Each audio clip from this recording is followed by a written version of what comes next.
Bonjour les amis. Alors aujourd'hui nous retrouvons l'évangile de Luc au chapitre 8, les versets 19 à 21. Donc vous allez voir, on va passer la semaine prochaine une série de petits évangiles, pas forcément toujours très riches ni très intéressants, mais donc on va aller plus vite. Ça fait pour les fois où je suis trop long. Sa mère et ses frères arrivèrent près de lui, mais ils ne pouvaient le rejoindre à cause de la foule. On lui annonça, ta mère et tes frères se tiennent dehors, ils veulent te voir.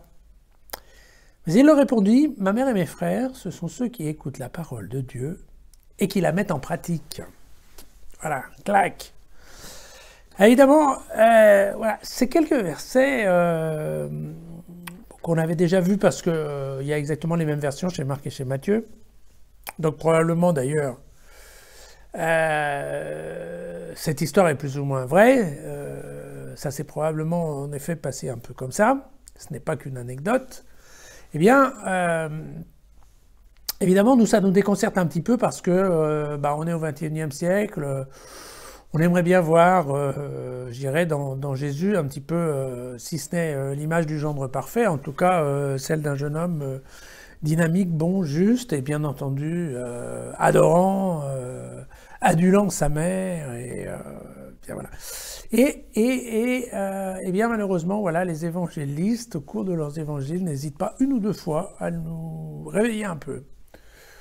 En nous disant, attention, vous dormez là les gars, vous êtes en train de penser à Jésus, mais, n'oubliez pas, Jésus n'est que la forme visible de Dieu.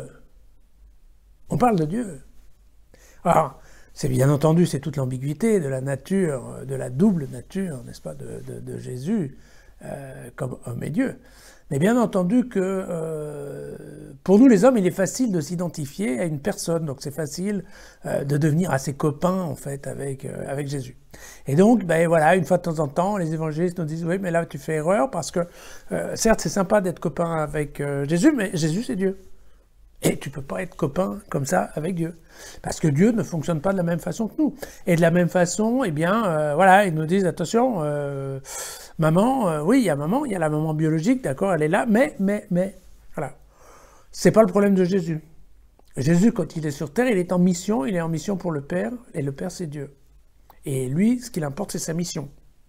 Et très gentiment, enfin, sans que ça soit forcément violent, quoi.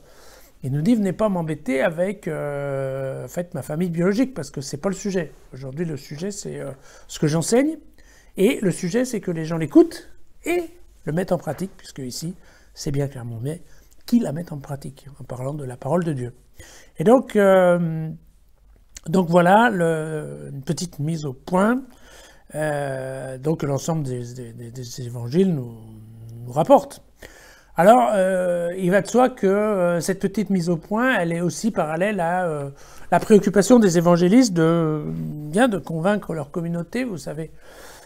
C'est vrai, en tout cas, concernant Matthieu, mais concernant aussi Luc. Donc, c'est cette question que dans la communauté, il y a quand même beaucoup de juifs, et que les juifs, comme vous le savez, la notion de la famille dans la culture juive, c'est quand même quelque chose d'un peu lourd, d'un peu pesant.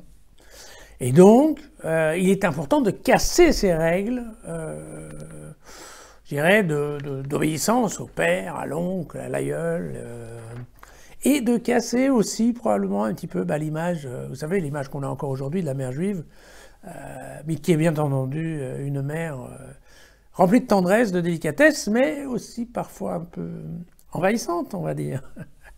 Et donc, vous voyez, déjà de ce temps-là, eh bien, il était important de couper aussi le cordon, de telle façon à ce que bien les gens se comportent en adultes et qu'eux aussi passent avec cette préoccupation de dire, ok, écoutez la bonne nouvelle, la mettre en pratique.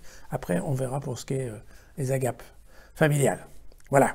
Je crois que c'était ça le sens de ce tout petit évangile. Mais, eh bien, qui nous remet un petit peu à notre place. Voilà, à demain.